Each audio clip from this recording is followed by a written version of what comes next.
담임 목사님께서 하나님과 사귀고 계십니까? 라는 제목으로 말씀 증거해 주시겠습니다. 우리 믿음의 고백을 하나님께 드림으로 말씀 앞에 나가도록 하겠습니다. 하나님 나를 사랑하신다. 하나님 내 인생에 크고 비밀한 계획 가지고 계신다. 하나님 오늘도 나와 동행하셔서 그 계획 이루어 주신다. 아멘. 그렇게 될 줄로 믿습니다. 아멘. 사랑하는 남자와 여자가 결혼을 해서 제일 먼저 부딪히는 문제가 있다면 아마도 주도권과 관련된 문제가 아닐까 싶습니다. 남편은 아내를, 또 아내는 남편을 자기가 원하는 대로 그렇게 길들이려고 하는 경향이 우리 안에 있기 때문입니다. 어찌 보면 이런 주도권 싸움은 피해갈 수 없는 과정이 아닐까 싶습니다. 서로 다른 환경에서 30년 가까이 살았던 남자와 여자가 하루아침에 한 공간에서 산다는 건 생각한 것보다 훨씬 어렵기 때문입니다.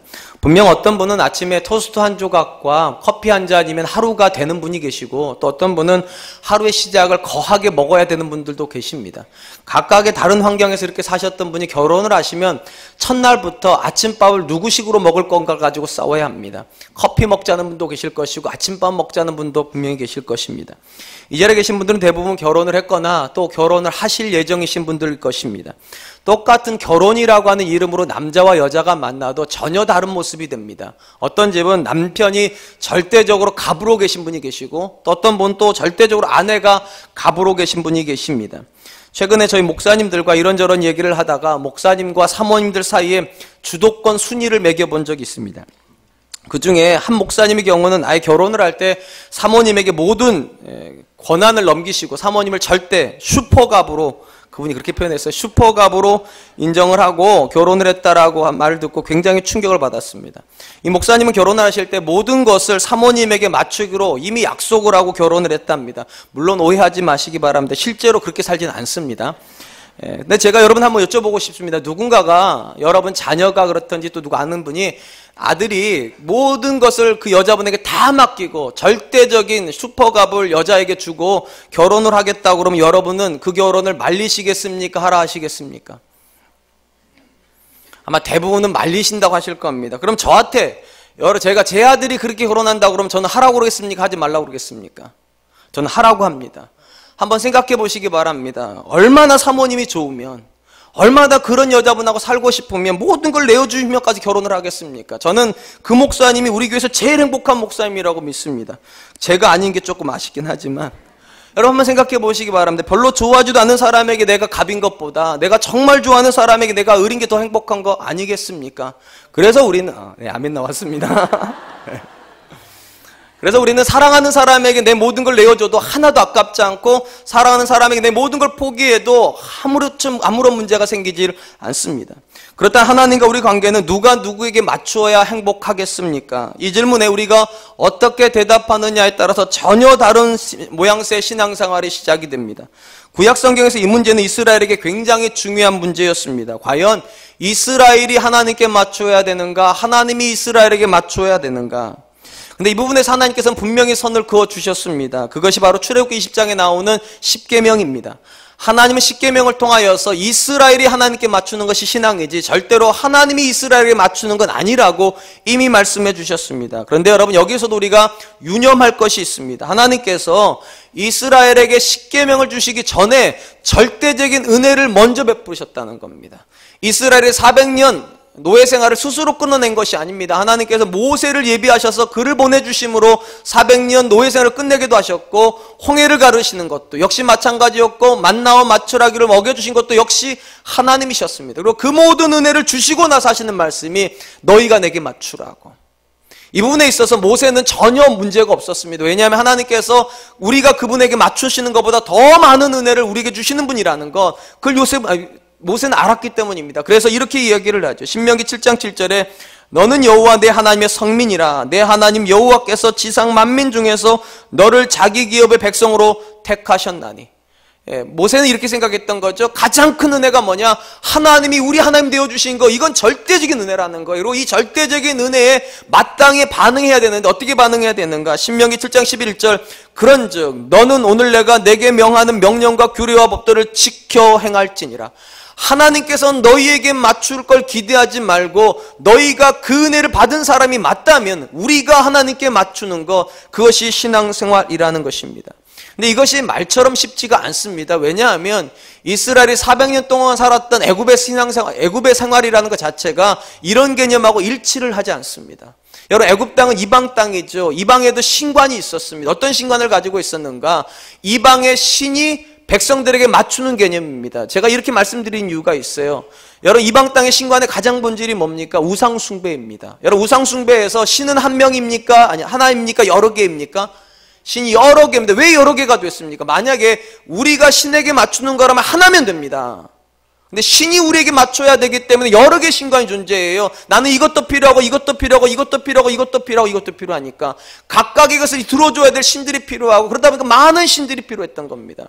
늘 그렇게 익숙하게 살았어요. 근데 하루아침에 하나님께서 뭐라고 그러시는가? 아니라고. 그건 틀린 거라고. 하나님은 유일하신 하나님이시고 하나님이 너희에게 맞추는 것이 아니라 너희가 내게 맞추는 거라고. 절대로 쉽지 않아요. 400년간 그렇게 안 살았어요. 400년 동안 신이 인간에게 부응하는 것처럼, 언제나 신이 인간에게 맞추는 것처럼 그렇게 살았는데 하나님께서 십계명을 딱 주시면서 아니라고.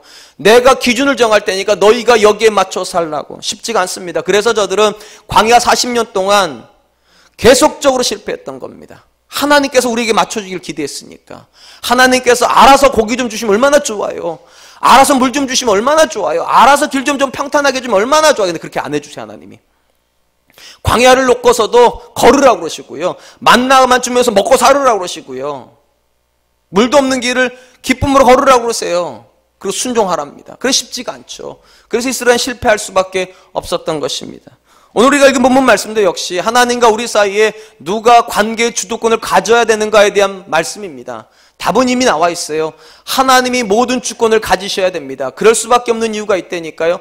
요한 1장 1절부터 4절까지 요한이 뭐라고 말했습니까? 하나님께서 그 아들을 생명을 주시고 우리 가운데 보내셨다. 그리고 그 생명 가운데 우리가 하나님과 교제하는 존재가 되었다 그랬습니다. 여기도 전제가 있다니까요. 하나님과 우리의 관계는 시작이 하나님이십니다. 우리가 시작한 관계가 아니에요. 하나님이 세상을 이처럼 사랑하시면서부터 관계가 출발했어요. 우리가 하나님 선택한 거 아니에요. 하나님이 여러분들 태초 전에 선택하셨고 여러분들이 이 땅에 오기 전에 예수님까지 먼저 보내놓으시고 구원의 사건을 이루신 다음에 우리를 초대하셨기 때문에 하나님과 우리 관계의 주도권은 시작 전부터 하나님이 가지고 계세요. 그러므로 사랑하는 성도 여러분, 하나님이 여러분들에게 맞추는 걸 기대하는 건 신앙 아닙니다. 제가 지난 송구영 신예배 때도 그런 말씀 드렸잖아요. 하나님이 내 편 되어달라고 기도할 거 없다고. 성경이 말하는 신앙의 본질은 내가 하나님 편 되는 것, 내가 하나님께 맞추는 것, 그것이 신앙의 본질입니다. 그리고 이런 메시지가 주어졌다면 그 다음 메시지는 이렇게 돼야 되잖아요. 하나님께서 이렇게 우리를 사랑하시고 우리와 하나님 교제가 됐으니까 자 이제 하나님과 기쁨 가운데 교제하자, 이래야 될 것 같잖아요. 근데 오늘 본문 말씀은 그렇게 하지 않았습니다. 한 번 더 확인하세요. 하나님께서 뭐라고 그러시는가? 하나님과 우리가 사귐을 가지고 있는데 이 사귐에서 전제가 하나가 있어야 된다는 거, 반드시 그걸 기억해야 된다고 하시는 말씀이 5절 말씀입니다.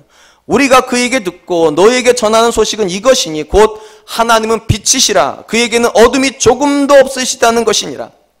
사실 이 구절에서 이 구절보다 여기에 들어갔으면 더 좋겠다 싶은 구절은 이런 겁니다. 하나님은 사랑이시라. 이 구절 여기 들어가는 게 더 좋아요. 사실 우리 관점에서는요. 하나님과 교제가 시작이 되었는데 기억해라. 하나님이 너희를 사랑하신다. 이렇게 얼마나 좋아요. 할렐루야. 뭐 이런 거 아니겠어요? 근데 뭐라고 그러는가? 하나님과 사귐이 시작이 되었는데 그 사귐에 들어가기 전에 반드시 기억해야 될 것이 있는데 하나님은 빛이시고 그에게는 어둠이 조금도 없다. 이거 기억하고 교제권으로 들어가라는 것입니다. 왜 이렇게 하는 걸까요? 왜 하나님 사랑이시라는 사실을 강조하는 것이 아니라 왜 하나님이 빛이라는 사실을 강조합니까? 이유는 하나예요.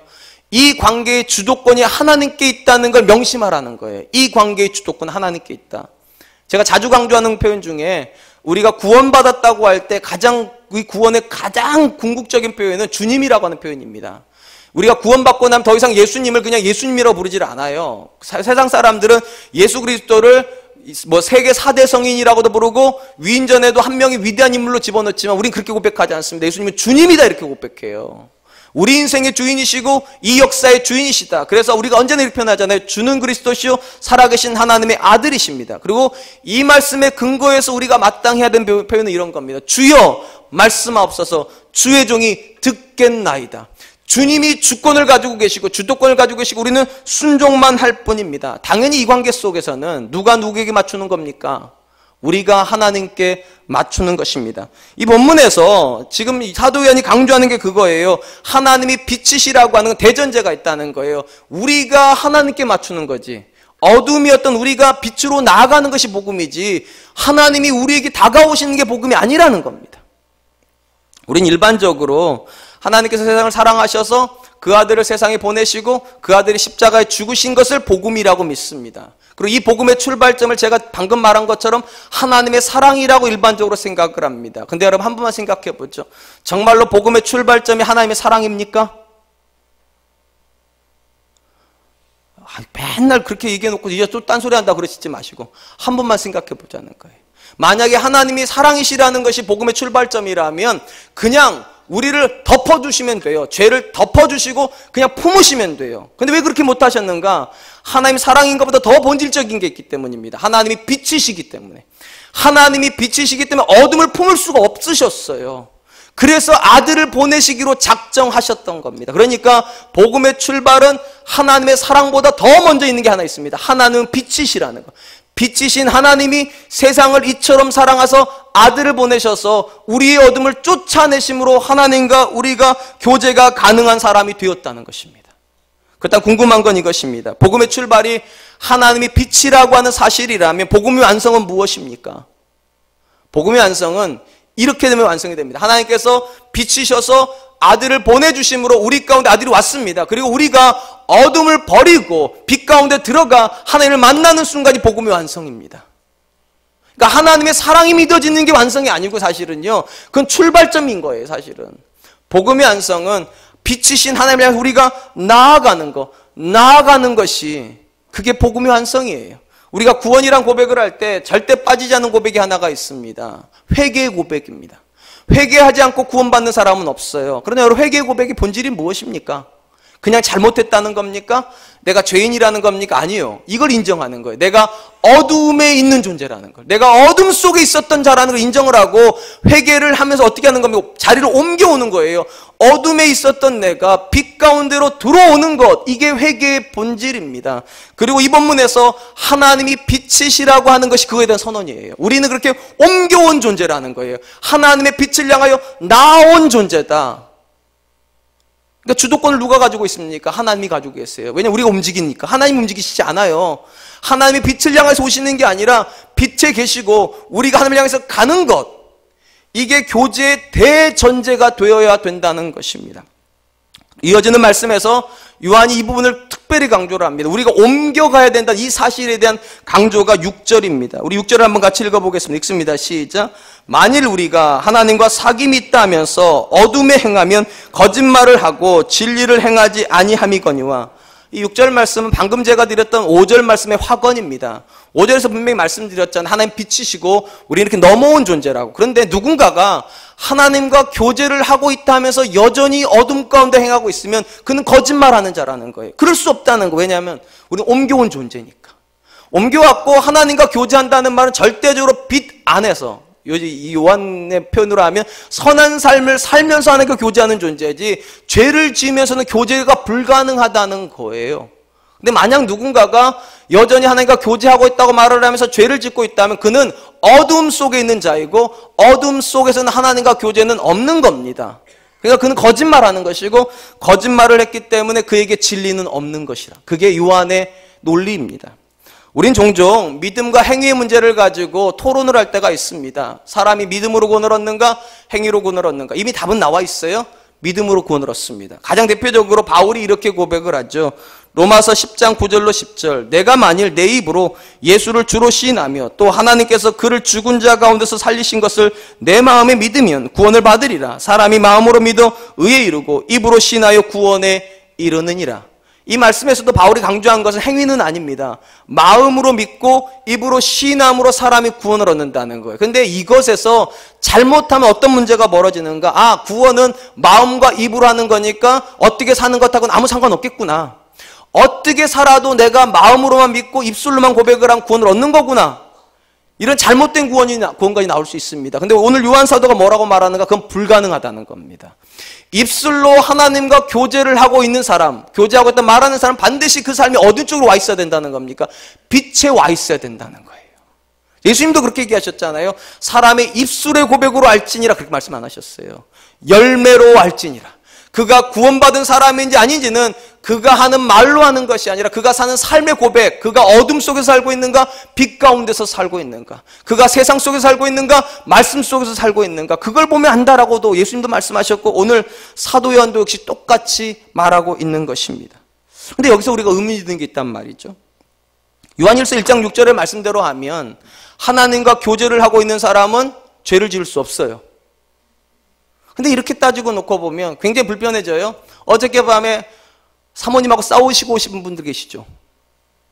어저께 저녁에 아이들하고 한판 뜨고 오신 분도 계시죠. 지난 주간에 회사에서 한따까리 하고 오신 사장님도 계실 거고. 그럼 어떻게 돼야 돼 이건요? 분명히 하나님 앞에 왔는데 우리 하나님 사귀는 게 맞는데 우리는 죄를 짓고 있단 말이죠. 이론적으로 못 짓는다고 분명히 요한이 못을 박아놨는데 하나님과 빛 가운데 교제하는 사람 어둠의 일을 행할 수 없다고 말했는데 우린 현실적으로 저도 싸우거든요. 저 목사예요. 제 아내는 사모예요. 그래도 싸워요. 그럼 어떻게 해야 되는 거예요? 뭐가 틀린 거예요? 말씀이 틀린 거예요? 우리가 틀린 거예요? 아니면 뭔가 여기 안에 뭐가 있는 거예요? 분명히 그것입니다. 이 본문에서 요한이 정말로 성도는 죄를 짓지 못한다라고 말하는 것인가? 그럼 우린 다 절망해야 된다니까요. 근데 여러분 여기에 힌트가 하나가 있어요. 이 본문에 행한다라고 나와 있는 이 단어가요. 헬라어로 현재형입니다. 이 현재형이 굉장히 중요한 용법을 가지고 있습니다. 헬라의 현재형은 습관, 반복, 의지를 의미를 합니다. 쉽게 말하면 누군가가 습관적으로 뭔가를 하고 있고 의지적으로 뭔가를 하고 있고 반복적으로 뭐를 하면 헬라어는 언제나 현재형을 써요. 그러니까 이 본문 말씀은 이런 뜻이라는 거죠. 누군가가 하나님과 교제하면서 습관적으로 죄를 지을 수 없다는 거예요. 반복적으로 죄를 지을 수 없다는 거예요. 죄를 계획할 수도 없다. 그 말은 죄의 가능성이 있다는 겁니까? 없다는 겁니까? 있다는 거예요. 다만 습관적인 죄는 없다는 거예요. 의지적인 죄는 없어도 우리 안에서 살다 보면 어쩔 수 없이 자의반, 타의반으로 또는 심지어 내가 알지도 못하는 사이에 죄를 지을 수도 있어요. 제가 이렇게 말씀드린 이유가 있어요. 7절 때문이에요. 7절을 한번 보세요. 그가 빛 가운데 계신 것 같이 우리도 빛 가운데 행하면 우리가 사귐이 있고. 자, 일단 이 구절까지 보시면 자, 그가 빛 가운데 계신 것처럼 우리가 빛 가운데로 옮겨왔다는 말은 회개했다는 거예요. 회개하면 이전 죄는 없어진 거잖아요. 그리고 회개했고 죄가 없어졌고 이 빛 가운데로 사니까 사귐이 있다고 그러면 만약에 이론적으로 6절이 정말로 죄를 안 짓는 거라면 이후에는 죄의 문제가 없어야 되잖아요. 근데 그 다음 구절을 보세요. 그 아들 예수의 피가 우리를 모든 죄에서 깨끗하게 하실 것이요. 아니 교제가 시작이 됐는데 왜 또 깨끗한 게 필요하냐고요. 무슨 말인지 아시겠죠? 성경에서 요한이 지금 말하는 것은 우리가 예수님을 믿고 하나님과 교제했다고 죄를 안 짓는 건 아니라는 거예요. 다만 우리가 의지적으로 죄 짓는 그런 죄는 없다는 거예요. 죄인 줄 알면서 습관적으로 짓는 그런 죄는 없다는 거예요. 누군가에게 죄를 권유하는 그런 사람은 없다는 거예요. 그리고 나서 짓는 죄는 그리스도 예수의 피가 우리를 깨끗하게 하신다고. 내 의지와 상관없이 지어지는 모든 죄는 하나님께서 깨끗하게 하신다고. 심지어 8절을 보시기 바랍니다. 만일 우리가 죄가 없다고 말하면 스스로 속이고 또 진리가 우리 속에 있지 아니할 것이요. 이게 무슨 말인가 하면 우리가 하나님과 사귀고 있으면서 나는 죄가 없다고 말하는 것 자체가 더 이상하다는 거예요. 우리가 목사가 되고 장로가 되고 권사가 되면 죄 안 짓습니까? 그렇게 말하는 것 자체가 다 거짓말이라는 거예요. 오히려 하나님과 가까이 가면 갈수록 사람은 자기 안에서 내가 죄인이라는 고백밖에 할 게 없다는 이야기예요. 지금요. 참 신앙은 그런 관점에서 보면 굉장히 이상합니다. 처음에 교회에 처음 인도되어 오면 사람들이 고개를 빳빳이 들고 있습니다. 난 예수 믿을 필요도 없는데 가정 행복을 위해서 교회 온 거지. 나 정도만 살아보라고. 나 정도 좋은 남편 어디 있어? 나 정도 좋은 아내가 어디 있어? 막 다 이러고 시작을 해요. 고개를 다 빳빳이. 여기서 지금 고개 빳빳이 들고 있는 분들 처음 오신 분들이 다. 죄송해요. 근데 신앙생활이 조금만 깊어지고 말씀이 조금만 들어가 보면 어떤 문제가 벌어집니까? 하나님 말씀 듣다 보니까 아이고 내가 잘못 살았네. 그전에는 내가 굉장히 좋은 사람인 줄 알았는데 말씀 보니까 내가 아내한테 함부로 했던 게 생각이 나고 자녀한테 정말 말씀으로 양육하지 못한 게 생각이 나고 그래서 신앙생활이 깊어지면 깊어질수록 놀랍게도 죄가 내 안에서 살아나요. 내가 죄인이라는 게 깨달아져요. 그러니까 처음에는 의인으로 시작을 하는데 신앙생활을 다 의인으로 시작을 하는데 신앙이 깊어지면 깊어질수록 놀랍게도 내가 죄인이 돼요. 그래서 하나님 앞에 고개를 쳐들지를 못해요. 시간이 흘러갈수록 하나님 내가 죄인입니다. 내가 자식 잘못 키웠습니다. 내가 아내한테 잘못했습니다. 내가 남편에게 잘못했습니다. 내가 신앙생활 잘못했습니다. 내가 사업 잘못했습니다. 하나님 용서해 주세요. 그게 신앙의 성숙이에요. 이건 하나도 안 어려워요. 여러분, 남편들이 이제 출근하면 아내들이 그때부터 이제 청소를 시작을 하시잖아요. 열심히 닦으시죠. 막 닦고 쓸고 막 이러고 한 정오쯤 되면 이제 청소 끝하고 이제 커피 한 잔을 딱 마시려고 소파에 앉았는데 햇빛이 쫙 들어와요. 쫙 들어오다 보니까 선반에 먼지가 보여요. 참 놀랍잖아요. 분명히 깨끗했단 말이죠. 깨끗했는데 햇빛이 들어오니까 커피 마시려다 보니까 선반에 먼지가 보여요. 청소를 안 한 게 아니에요. 먼지가 보여요. 마찬가지 원리예요. 여러분, 예수 그리스도를 믿는 순간 죄가 다 없어진 건 맞아요. 근데 하나님께 가까이 가면 갈수록 그 은혜의 빛 앞에 서면 내가 정말로 내 안에 숨겨놓았던 그 먼지들이 보인다니까요. 말씀을 모를 때는 살았던 내 의가요, 말씀을 알고 나서부터는 자꾸만 괴로워요. 내가 남편인데 내가 정말 이제는 좋은 남편인 줄 알았는데 말씀 앞에 서고 보니까 나는 좋은 남편 아니었어. 왜냐하면 자식을 위해서 기도한 적도 없고 기껏 한다는 게 돈밖에 벌어온 게 없어요. 근데 성경에서는요, 남편을 돈 벌어오는 사람이라 말한 적이 없어요. 아버지를 돈 벌어오는 사람이 말한 적이 없어요. 자녀를 위해서 축복하는 존재고 기도하는 존재고 믿음을 책임지는 존재예요. 그런 말씀 앞에 서니까 내 죄가 보이잖아요. 하나님께 가까이 가면 갈수록 나는 죽어요. 자꾸만요. 정오의 햇빛이 들어오면 안 보였던 먼지들이 막 살아나는 것처럼 열심히 청소했는데도 그 요한이 하는 이야기예요. 하나님과 사귐이 있으면서 내가 죄가 없다고 말하는 건 거짓말이라고. 하나님 앞에 서면은요, 내 죄가 살아나요. 아무리 씻어내려고 해도, 아무리 부정하고 싶어도 죄는 없어지지 않아요. 사랑하는 성도 여러분, 사도 요한이 6절에서 말하고 있는 내용이 그런 거예요. 죄 안 짓는다는 얘기가 아니에요. 다만 내 안에 죄를 품고 있지는 않는다는 거예요. 하나님께 가까이 가면 죄가 살아난단 말이에요. 그럼 그 죄를 깨끗이 씻기 위해서 하나님 앞에 날마다 쏟아내는 존재, 그게 성도라는 겁니다. 성경에서 여러분 가장 예수님을 닮은 사람 한 사람만 꼽으라면 아마 사도 바울일 겁니다. 가장 예수님을 닮은 사람이잖아요. 근데 이 사도 바울이요, 신앙의 그 높은 경지까지 갔는데 심지어 3층전까지 가서 하나님 나라를 보고 온 사람이 뭐라고 그런 줄 아십니까? 이렇게 절망을 해요. 로마서 7장 18절로 19절. 내 속 곧 내 육신에 선한 것이 거하지 아니하는 줄을 아노니 원함은 내게 있으나 선을 행하는 것은 없노라. 내가 원하는 바 선을 행하지 아니하고 도리어 원하지 아니하는 바 악을 행하는도다. 참 놀랍지 않습니까? 정말 성인이고 믿음의 관점에서 성경을 17권씩이나 쓴 사람이라면 저 같으면 이럴 것 같아요. 나는 의인이다 이래야 될 것 같아요. 근데 이 사람이 하나님께 가까이 가면 갈수록 깨닫는 건 뭐냐? 나는 죄인이라는 거예요. 원하는 바 선은 행하지 않고 원하지 않는 바 악을 행한다고. 절망스럽다고. 사랑하는 성도 여러분, 신앙생활의 본질이 무엇입니까? 절망하는 거예요. 나는 참 한심한 사람이구나. 아무리 열심히 해봐도 내 자식은 잘 못 크는 것 같고, 아무리 아내를 사랑하고 남편을 사랑해도 관계는 틀어지고 자꾸만. 왜 그럴까 도대체? 왜 그럴까? 내가 죄인이구나. 내가 죄인이구나. 그게 사도 바울의 고백이에요. 그리고 나서 그가 깨달은 것이 또 하나가 있답니다. 그게 로마서 7장 21절 23절입니다. 그러므로 내가 한 법을 깨달았노니 곧 선을 행하기를 원하는 나에게 악이 함께 있는 것이로다. 내 속사람으로는 하나님의 법을 즐거워하되 내 지체 속에서 한 다른 법이 내 마음의 법과 싸워 내 지체 속에 있는 죄의 법으로 나를 사로잡는 것을 보는도다. 사도 바울이 빛 가운데 나가면 나갈수록 깨달은 것이 무엇이냐? 내 안에 하나님의 영만 있는 게 아니라는 걸 깨달았다는 거예요. 여러분 명심하세요. 우리가 예수님 믿는 순간에 거듭났다라고 말을 합니다. 새로운 생명을 소유한 거예요. 그럼 옛 생명이 있다는 거 아니겠어요? 그럼 옛 생명이 없어졌느냐? 아니에요. 사도 바울이 뭐라고 말하는가? 저 어둠 속에 있다가 기회가 생길 때마다 나를 자꾸만 죄로 데리고 간다는 거예요. 자꾸만 죄로 데려간다는 거예요. 그렇지 않으려면 어떻게 해야 됩니까? 끌려가지 않으려면 어떻게 해야 돼요? 내 영혼이 하나님을 향해서 날마다 다가가야죠. 날마다 빛을 향하여 나아가야죠. 그리고 그 빛을 향해 나가가지고 더러운 것이 보이면 날마다 씻어내야죠. 그리고 하나님 말씀하시잖아요. 씻어내려고 하면 그리스도 예수의 피가 모든 죄를 깨끗하게 하신다고. 그러므로 사랑하는 성도 여러분, 감사해야 됩니다. 뭐를 감사해야 되는가? 하나님께서 우리가 죄가 아예 없는 상태를 원하시는 게 아니에요. 하나님도 아신다니까요. 사막길을 걸어가면 먼지가 날라온다는 거 아세요. 여러분, 제가 첫 시간에 말씀드렸잖아요. 사도 요한이 생각하고 있는 세상은 약한 자에게 처해 있는 거예요. 당연히 우리가 세상을 살다 보면 우리가 의도하지 않는 죄된 생각을 만나요. 죄된 일에 나도 모르게 들어가기도 돼요. 회사가 나쁜 일을 꾸미는데 나도 모르게 저도 모르게 거기 가담되어 있을 수도 있어요. 하나님 그걸 부정하지 않아요. 다만 이건 안 된다는 거예요. 사막길을 걸어가면서 모래를 퍼다가 내 머리 뒤집어쓰는 이런 행동을 하지 말라는 거예요.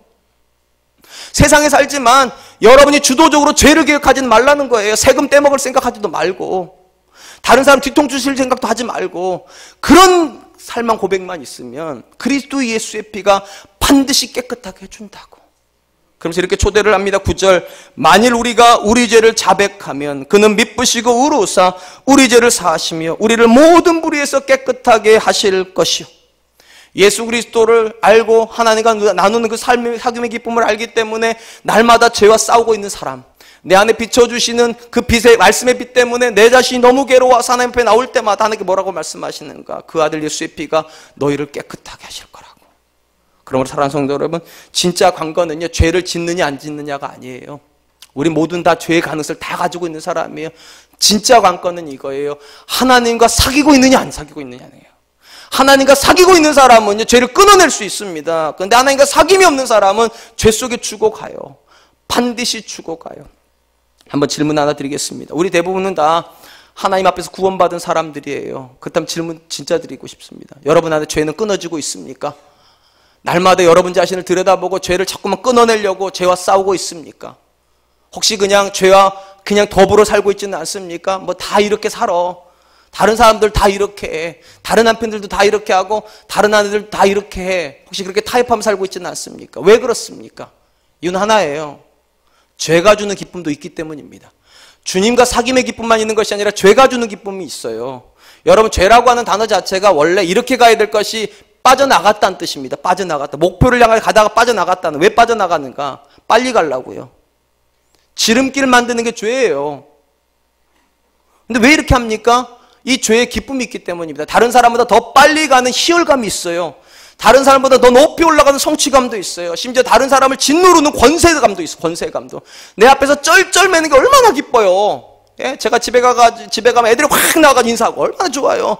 들어가 하면 다 들어가고, 나와 하면 나오고, 먹어 하면 먹고, 꺼 하면 끄고, 얼마나 좋아요. 권세 갑질한다고 그러잖아요. 저도 알아요. 그거 어떻게 하는 건지. 왜냐면 저희 아버지한테 제가 보고 습득을 해가지고 저도 결혼 생활을 그렇게 했어요. 나와 하면 나오고, 들어가면 들어가고, 먹어 하면 먹고, 자 하면 자고. 우리 애들도 그렇게 살았어요. 거기 분명히 기쁨이 있어요. 근데 그 기쁨을 언제 내려놓습니까? 그거보다 더 큰 기쁨을 만날 때요. 주님과 사귐의 기쁨이요. 거기 기쁨이 있어요. 그 기쁨이 정말로 커지면은요, 다른 사람 휘두를 생각 안 합니다. 그 기쁨이 정말로 커지면은 다른 사람에게 주인 노릇하려고 하지 않아요. 세상의 것으로 만족하려고 하지 않는다고요. 성경이 뭐라고 말하는 이렇게 말하잖아요. 시편 4편 7절, 주께서 내 마음에 두신 기쁨은 그들의 곡식과 포도주가 풍성할 때보다 더하니이다. 시편 37편 4절, 또 여호와를 기뻐하라. 그가 내 마음의 소원을 내게 이루어 주시리로다. 사랑하는 성도 여러분, 예수 그리스도 안에도 기쁨이 있고요, 죄에도 기쁨이 있어요. 결국 이 두 가지 기쁨이 우리 안에서 존재합니다. 어느 게 나를 지배하느냐는 딱 하나예요. 내가 무엇을 더 기뻐하는가예요. 어저께 저녁에 우리 큰아들 녀석 10시쯤 됐는데 텔레비전을 보겠다는 겁니다. 우리 집은 토요일날 열심히 자야 되거든요. 왜냐면 제가 설교하러 가야 되니까. 그러니까 제 아내가 우리 아이한테 이렇게 하는데, 희준아, 아빠가 내일 설교를 하시는데, 우리 아이가 그래요. 엄마, 텔레비전 꼭 한 번 보고 싶다. 꼭 한 번 했는데 속에서 들어가! 이러고 싶은데 꺼! 그럼 분명히 할 거예요, 우리 아들이요. 근데 그럴 때 애들이 그러잖아요. 들어가! 꺼! 하면 이제 끄고 들어가긴 하지만 뒤통수 따갑잖아요, 부모가요. 그런 거 다 저도 어릴 때 다 경험했으니까. 마음에서는 갑질을 하고 싶어요, 정말로. 부모가, 아빠가 권세를 가지고 꺼라, 들어가라, TV 자라. 그럼 얼마나 좋아요. 근데 제가 그걸 못해요. 마음에서 이렇게 막 올라오는데 제가 그래서, 그러니, 그러면 소리를 좀 줄이고 봐야 되겠지? 소리를 줄이고 봐요. 그렇지, 방으로 들어가요. 왜 제가 그렇게 하죠? 예, 제가 애한테 꺼! 들어가! TV 자! 이러고 나서 설교하려고 그러면 불편해요.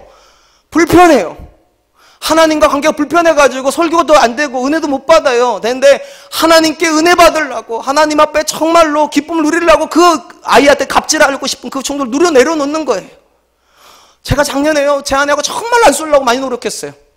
한 번 싸웠어요. 기록을 못 깼어요, 제가요. 1년 동안 한 번도 안 싸우는 게 제 목표였는데 작년에 12월 달 마지막 주만 싸웠어요. 그럼 여러분, 작년에 저랑 제 아내가 너무 좋아서 안 싸웠나요? 천만에요. 사람은 안 바뀌어요, 여러분.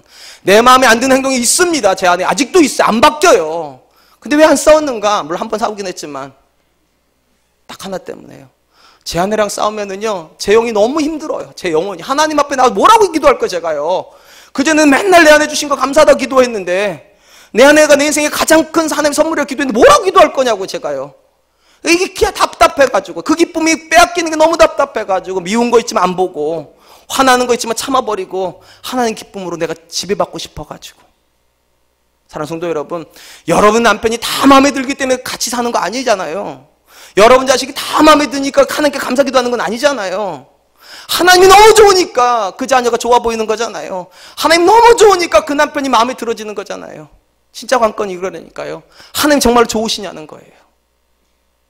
여러분 남편이 여러분한테 잘하기 때문이 아니라 정말로 하나님이 좋기 때문에 남편이 좋아 보이냐는 거예요.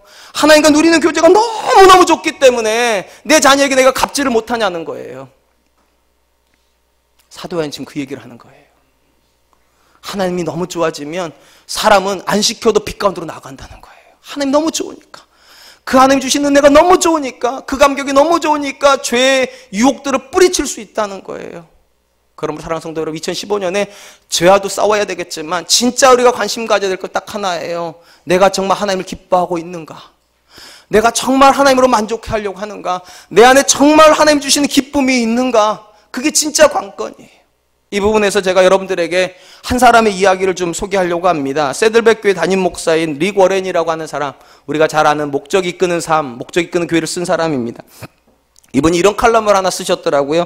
하나님과의 친밀함을 넘치도록 누리는 방법, 하나님과 친밀한 교제를 넘치도록 누리는 방법에 대한 칼럼을 썼는데 T자 3개입니다. T자 3개. 외우기도 굉장히 쉽습니다. 첫 번째, 타임의 원리가 있다는 거예요. 타임의 원리. 시간을 적용을 써야 된다는 거예요. 여러분, 우리가 누군가랑도 사귀려면 시간이 필요하죠.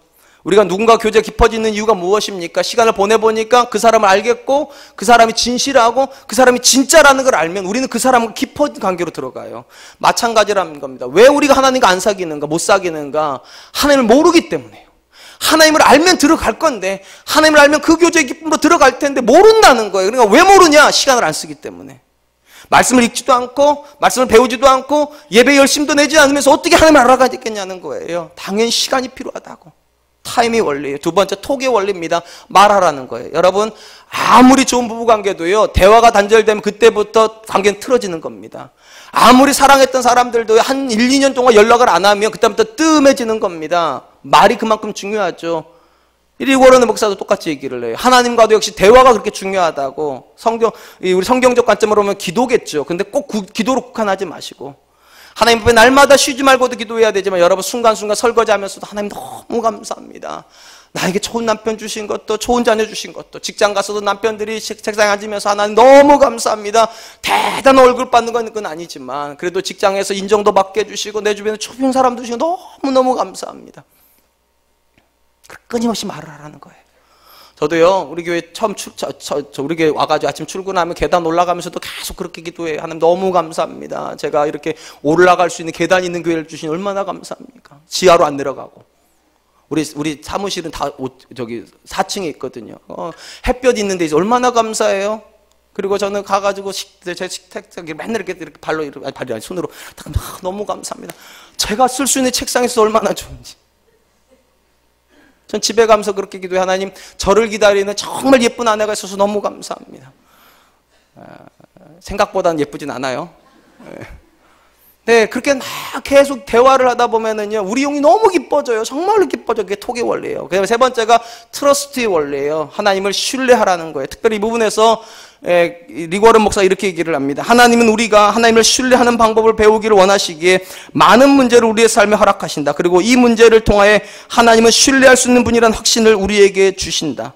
여러분, 신뢰관계가 깊어질수록, 믿을 만한 사람일수록 그 사람 교제가 깊어지잖아요. 그죠? 하나님께서 우리 인생 가운데 항상 좋은 일만 주시지 않아요. 항상 좋은 일만 주신다면 신뢰라는 말이 필요치가 않아요, 여러분. 왜 신뢰라는 말이 필요합니까? 어려운 문제에 봉착하기 때문에, 때로는 오해할 만한 상황이 만났을 때가 진짜 신뢰를 확인하는 시점이잖아요. 하나님께서 우리에게 신뢰관계를 확인하시기 위해서 때로는 어려움도 주신다는 거예요. 그러므로 사랑하는 성도 여러분, 2015년에 여러분 인생 가운데 어려움이 온다는 말은요, 여러분들을 하나님께 안 사랑한다는 말이 아니에요. 여러분이 얼마나 트러스트하는지, 하나님을 얼마나 믿고 있는지를 확인하시려고, 그리고 그 문제를 통해서 하나님이 더 믿으실 만한 분이라는 걸 확인시켜 주려고 그 문제 보내신다는 거예요. 제가 성경에서 가장 이해가 안 되는 한 사람을 꼽으라면 저는 요셉을 꼽고 싶어요. 요셉이 17살 나이에 형들 옷을 다 빨개 벗겨가지고 노예로 팔아버렸어요. 그리고 애굽으로 갑니다. 그리고 창세기 39장에 보니까 보디바리 집에서 드디어 노예 생활이 시작이 돼요. 저 같으면은요 매일같이 원망했을 것 같아요. 매일같이 불평했을 것 같아요. 이게 말이 돼요? 다른 사람이 나를 팔았어도 화가 났는데 내 형들이 팔았어요. 돈 주고 팔았어요. 원망해야 되는 거 아니에요? 불평해야 되는 거 아니에요? 근데 여러분 창세기 39장 읽어보세요. 첫 시작부터 요셉이 하나님과 동행하였더니 하나님이 저를 형통케 하셨더라. 진짜 기가 막힌 이야기예요. 여러분, 요셉은 애굽에서도 하나님을 트러스트하고 있는 겁니다. 하나님을 신뢰하고 있는 거예요. 지금 이 상황 속에서도 하나님의 선하신 계획과 선하신 뜻은 있다, 그렇게 믿는 거예요. 그렇기 때문에 하나님과 교제가 깊어지는 거예요. 2015년 우리 사랑가운데 교회 성도님들이 하나님을 향한 이 신뢰의 고백이 더 깊어질 수 있기를 축원드립니다. 사랑하는 성도 여러분, 여러분은 정말로 하나님과 사귀고 계십니까? 그 사귐의 깊이를 정말로 깊게 경험하고 있습니까? 혹시 하나님을 지식으로만 알고 있지는 않습니까? 왜 그렇습니까? 리고 오레는 목사의 이야기로 하면 세 가지 때문이라니까요. 여러분, 하나님께 시간을 쓰고 계십니까? 세상의 정보를 알아가는 데에는 그렇게 돈을 많이 쓰는데 정말로 하나님을 알아가는 일에 정말 시간 좀 쓰십니까? 두 번째, 여러분은 하나님을 향하여서 여러분 언어를 드리고 있습니까? 사람들하고는 그렇게 주구장창 커피숍에서 4시간 얘기하고도 부족해서 집에 가서 나머지 얘기는 전화로 하자 이런 얘기하는데 하나님과 얼마나 대화를 하십니까? 세 번째, 여러분 하나님께 마음은 드리고 있습니까? 하나님, 세상이 아무리 힘들어도 저는 하나님 믿습니다. 아무리 어려운 문제가 벌어져도 저는 하나님께 실망하지 않습니다. 정말 그러십니까? 이 세 가지가 드려졌는데도 하나님과 교제가 없다, 그건 거짓말입니다. 이 세 가지가 드려지는 사람은 주께서 내 마음에 주신 기쁨을 이렇게 말할 수밖에 없어요. 세상이 이해하지 못하는 기쁨이 이 안에 충만할 수밖에 없어요. 저는 2015년이 그렇게 될 수 있었으면 정말로 좋겠습니다. 이제 말씀을 맺겠습니다. 우리가 맺고 있는 어떤 관계도 자연스럽게 깊어지는 관계는 없습니다. 아무리 사랑해서 결혼한 부부도요, 시간이 흘러가면 냉랭해지는 것이 사실입니다. 권태기를 갖습니다. 왜 어떻게 해야 됩니까? 노력해야 돼요. 모든 관계는 노력해야 돼요. 제가 제 아내하고요, 월요일 날은 커피숍을 갑니다. 왜 갑니까? 집에도 커피 있어요, 저희 집에. 집에도 차 있었는데 왜 갑니까? 여자래잖아요, 내 아내가요. 여자는 커피숍에서 커피 먹고 싶대잖아요. 그러니까 가요. 여러분, 인간관계도 깊어지려면 노력이 필요해요. 인간관계도 깊어지려면 관심이 필요해요. 마찬가지예요. 하나님과도 여러분 관심이 있어야 되고요. 그 관계에 대한 에너지, 열정이 있어야 돼요. 근데 하나님 분명한 거예요. 하나님 우리를 원하세요. 정말로 하나님이 여러분을 원하세요. 여러분을 만나고 싶어 하세요. 진짜 관건은 이거예요. 우리가 그 빛 가운데로 들어가느냐 안 들어가느냐예요. 사랑하는 성도 여러분, 빛 가운데로 들어가십시오. 더 적극적으로 들어가십시오. 빛 가운데 들어간다는 말은 절대로 죄를 안 짓는다는 말은 아니에요. 죄에 머물러 있지 않는다는 뜻이에요. 죄가 들어오면 여러분 은혜의 보좌 앞에 나가서 날마다 쏟아내십시오. 하나님, 내가 잘못했습니다. 내가 죄인입니다. 그리고 하나님을 붙잡기 위해서 시간을 쓰십시오. 하나님 앞에 더 가까이 가기 위해서 말을 하십시오. 무엇보다도 하나님께 여러분의 마음을 드리십시오. 그리고 하나님께 이렇게 말씀하세요. 하나님 사랑합니다. 하나님 사랑합니다. 2015년에 분명히 하나님은 여러분의 하나님 되어주실 줄 믿습니다. 하나님께서 여러분들에게 그분의 얼굴, 환한 얼굴을 지금보다 더 비춰주실 줄 믿습니다. 그 은혜가 있는 2015년이 되기를 주님의 이름으로 축원드리겠습니다. 이제 우리 함께 찬양으로 나아갈 텐데요, 하늘의 문을 여소서라는 찬양입니다. 이 찬양의 가사가 이래요. 하나님 앞에 우리가 기도의 향기를 하늘에 닿을 때까지 드리고 이곳에서 뜨겁게 예배를 할 터이니 하나님, 우리가 하나님을 그만큼 원하오니 하나님께서 우리의 하늘문을 여시고 우리 가운데 좌정해 주십시오. 우리가 정말로 하나님을 원합니다. 내가 정말로 하나님을 원합니다. 내 마음에 오셔서 주님의 이름, 주님의 영광 드러내 주시옵소서. 이 찬양 드리면서 하나님, 우리에게 그런 은혜를 달라고 하나님께 찬양하도록 하겠습니다.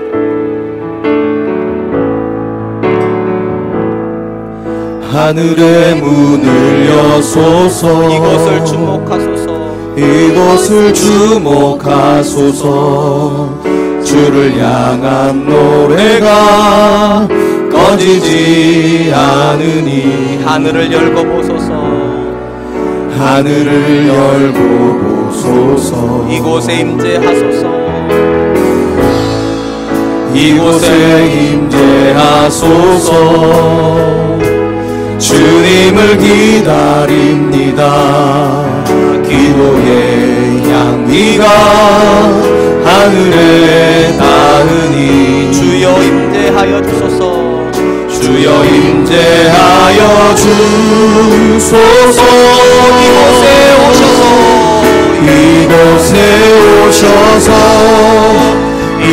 이곳에 앉으소서. 이곳에서 드리는 예배를 받으소서. 주님의 이름이 주님의 이름만이 오직 주의 이름만 이곳에 있습니다. 하늘을 여소서. 하늘의 문을 여소서. 이곳을 주목하소서. 주를 향한 노래가 꺼지지 않으니 하늘을 열고 보소서. 이곳에 임재하소서.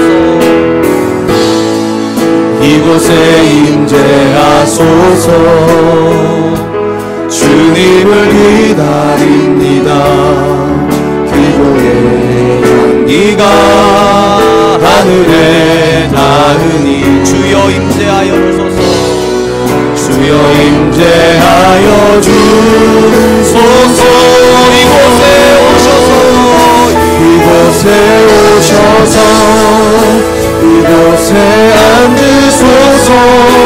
이곳에서 드리는 예배를 받으소서. 주님의 이름이 주님의 이름만이 오직 주의 이름만 이곳에 있습니다.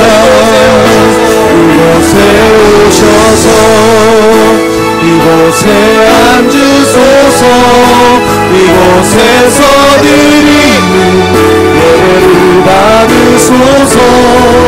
주님의 이름이 주님의 이름만이 오직 주의 이름만 이곳에 있습니다.